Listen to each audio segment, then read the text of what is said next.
This week we're going to talk about what to do when you feel excluded.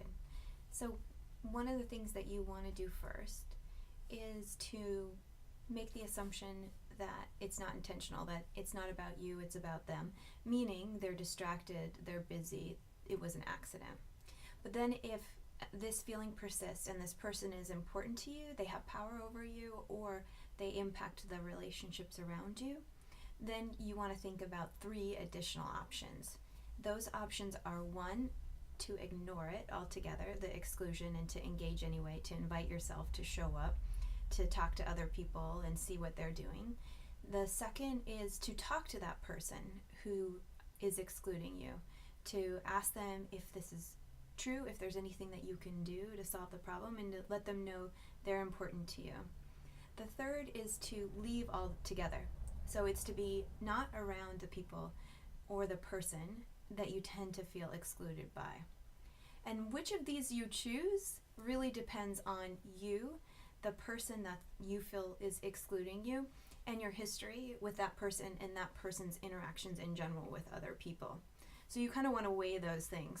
For example, if you have talked to this person and nothing has been resolved, or they say that this is not the case, but yet you continue to feel excluded, then you may want to consider leaving the situation altogether, finding another friend group, having your finding your own family, or ignoring the situation and inviting yourself anyway. Both of those take different skills. The finding a new family or finding new friends takes the opposite action skill of really throwing yourself out there, even if that's maybe difficult for you to do. The ignoring also takes a certain type of skill, which is to be really mindful of the moment and to ignore all the things that are going on in your head that are telling you that you're not invited and you're not involved.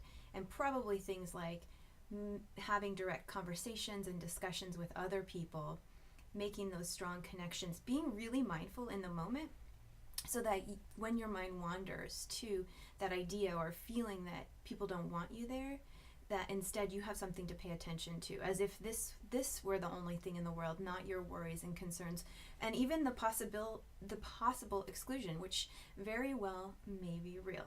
Okay, so you're feeling excluded. The first is to assume that it's not happening, and until that is no longer an option. The second is to ignore it and engage anyway, so throw yourself completely in to engage with other people. The second is to talk directly to that person, put it out on the table, do that in a kind and open way. And the third is to leave the situation anyway. So this video this week is for H, and this is the tip of the week.